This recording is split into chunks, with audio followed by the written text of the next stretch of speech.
Good morning. We are extremely pleased that you are here. It is good to come together for the purpose of co-creating. Do you agree? Yes. Co-creating at its best. Really, it is. You are knowing what you are wanting? Yes. It's an evolving thing, isn't it? Are you enjoying the expansion of your desire? Yes. That's good, because you can't stop it, can you? Your life causes you to continue to ask for more. And the asking part is not the problem, because you can't stop asking. But sometimes we notice that you are uncomfortable when you have asked for something, and you're asking for it because your life experience has helped you to identify that you want it. Sometimes by knowing what you don't want, you so much more clearly know what you do want. So the variety of your life causes you to ask for more. But then, instead of thinking about what you are asking for and finding vibrational alignment with your new desire, sometimes we see you standing in a place where you are beating the drum of where you are in order to justify what you are asking for. You learned that by pleading your needy cause to your mother. When you simply said to your mother, I think that would be nice and I want that. Sometimes she said to you, well, there are things that I want to, and I've just learned that I don't get everything I want, and you don't either. And we say, that was your first step in the wrong direction. And the reason that your mother said that to you is because very early on, because of your relationship with your parents, you began to believe that all of your well-being would flow through the vortex called mother, or through the vortex called parent.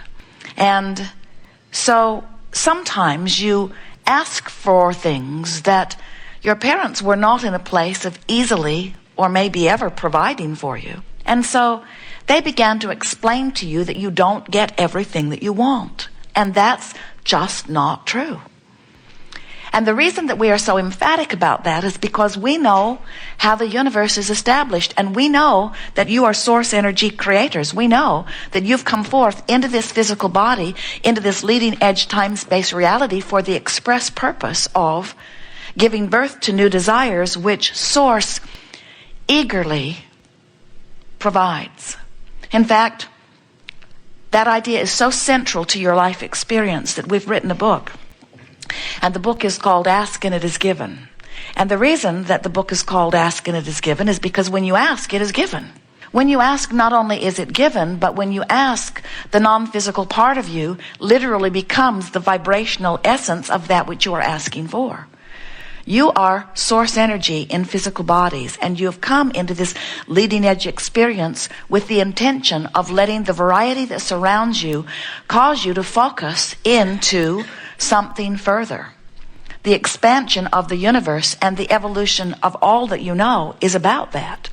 So it is so well known from your non-physical perspective that when you have an experience that causes you to ask for something more, that the non-physical part of you becomes it, that you came into this experience understanding that anything that this time-space reality could inspire you to desire, this time-space reality has the wherewithal to provide for you.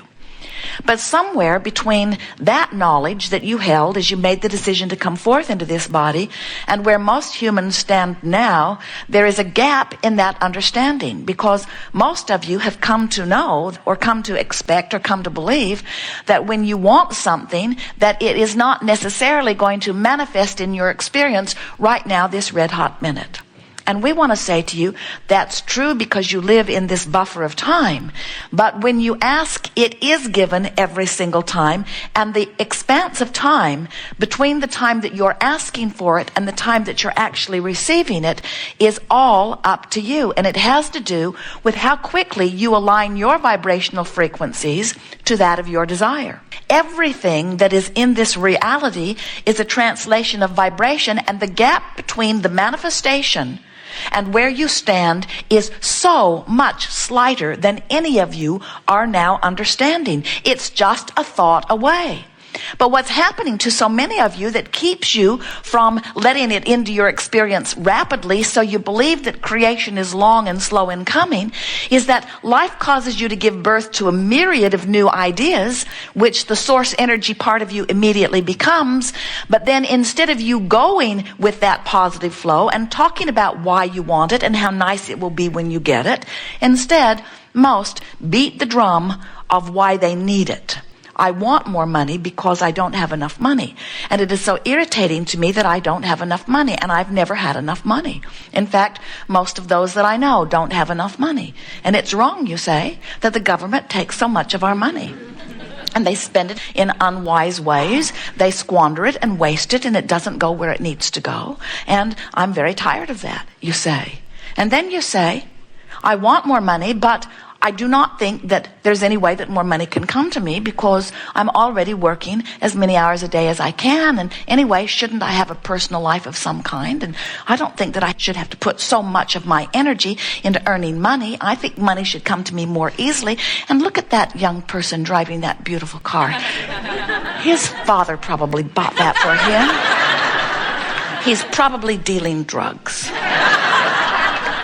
And so as you beat the drum of not having enough of something that you are wanting, you hold yourself in vibrational discord with the abundance, or with whatever it is that you are asking for, that is lined up outside your door. In other words, there is a vibrational gap. Now, your life caused you to give birth to something that the larger part of you became one with, but you've got to catch up with it vibrationally, or it cannot be yours in manifestational form. You will only be joyful when you are vibrationally up to speed with who you are. In other words, you cannot have been in this physical body as an extension of source energy and have had this life experience cause you to expand yet further, and the non-physical part of you take to that expansion and become it. And you can't stand in vibrational discord to that and be happy. You must stay up to speed with who you are becoming. It's just that simple. You will not feel fulfilled unless you do. Jerry and Esther have navigational systems in their vehicles. You probably do too. They have 4 different kinds now in 4 different vehicles. But they all operate on the same premise, where the system knows where they are. They program in their desired destination, and then the system gives them turn-by-turn directions of how to get from where they are to where they want to be. You have the same sort of system within you. In other words, you are where you are as a result of the drums you've been beating, the thoughts you've been thinking. But because of what you've been living, you are also this expanded being. And so both parts of that vibrational equation are within you in any point in time. Who you have become is offering a powerful, dominant vibration. And who you are letting yourself be by virtue of that which you are giving your attention to right now is another vibration. And those 2 vibrations are playing off of one another and giving you emotional feedback. The better you feel, the more in alignment with who you have become you are. The worse you feel, the more out of alignment you are in this moment with who you have become. Imagine taking your canoe down to the river's edge and putting it in the water. So you put it in the water and you deliberately turn it upstream and begin paddling very hard. And we say to you, why not just stop paddling and let the current carry you? And humans say, Abraham, that just seems lazy. And we say, yes, but the stream is so sure and the stream is so strong. Why fight that current? Why not go with the benefit of the flow? And humans give us all kinds of reasons why they don't. But mostly the sentiment behind what they say is, we paddle upstream because we've been taught to do it by others who are paddling upstream. In other words, it's just what we do. And we say, yes, but how long can you keep that up? And our physical friends say, I don't know, but I'm willing to do it as long as I can. I'll do it or die, they say. I will paddle against the current because it's what I've been taught to do. And we say, yes, but how long can you keep that up? And they say, I've been going to classes. I've been studying. I belong to a user group. I go to community parties. I have support groups all around me, and I am getting stronger every day. And really, Abraham, it's not as bad as you might think. Once you develop the muscle, and besides that, since everybody else is doing it, it's frankly easier to do it than not do it. Because if I were to let go and just flow with the current, no one would think that I have any value. Virtue and all of that stuff is about paddling upstream. And anyway, they often say, I hear there are more rewards in heaven afterward. And we say, we understand how you have learned that, but we really want you to know that nothing that you want is upstream. And the reason that we know that so emphatically is because we know the reason for the current. We know what the current is about. We know that the current flowed with you into this physical experience. We know that this current is the source energy that is projected here in this time-space reality. And we know that the current is about the eternalness that we all are. We know that the current is about life experience causing you to ask for yet more. We know that that is the current. And we know that the current moves faster because source energy hears your request and becomes it. We know what this cycle and this current is about. And we know that everything that you want is downstream of this current. And further, we know that source, the God that you are reaching for, the source that is within you, that source is calling you toward everything that you have become. And we know that in this river, that this call of source is downstream. And when you go in the direction of the call of source, you go with grace and ease. In other words, going with the flow is effortless once you get the hang of it. So there are two things that we want you to understand that are so essential to understanding your experience here in this life and the deliberate creating that you are about. One is that the speed of your stream is self-induced. In other words, your stream flows as it flows. Oh yes, it was flowing before you came into this physical body. It really was. But the life experience that you're living and the eternal asking that this life is calling forth from you is causing a faster moving of the stream. A beautiful woman came to a gathering not too long ago, and during her lunch hour, she visited with her children. And one of her children said, Mom, if you get a chance to ask Abraham, will you ask a question for me? And Mother said, yes. She was the first one called on after lunch, by the way. It was an interesting thing. The power of that child's question got his mother right in the chair. And the question that he wanted the answer for is, why are grown-ups so grumpy? And our answer is, because the longer they live in this contrasting environment, the more life causes them to ask for things that they don't allow themselves to move toward.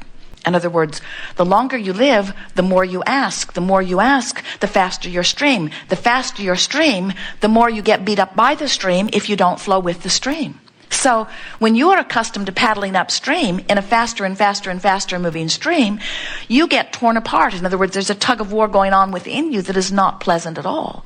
But when you allow yourself to go with the flow, oh, what a frolicking good time you can have when you have a fast moving stream and you're going with it.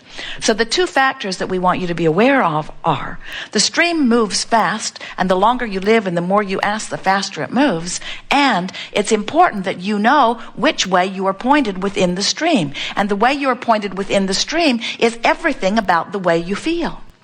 You don't even have to paddle downstream.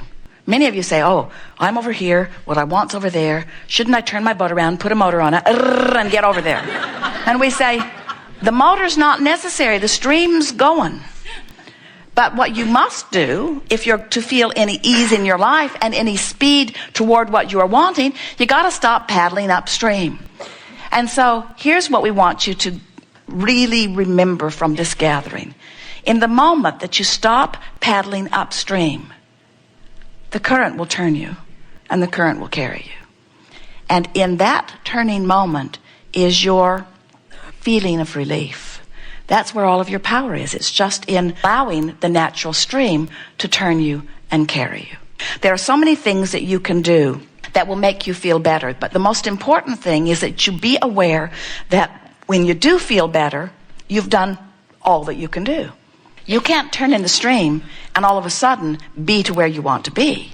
But you can stop paddling upstream, and when you do, the stream will turn you. And when the stream turns you, and the stream carries you as it will, everything that you've been asking for is there.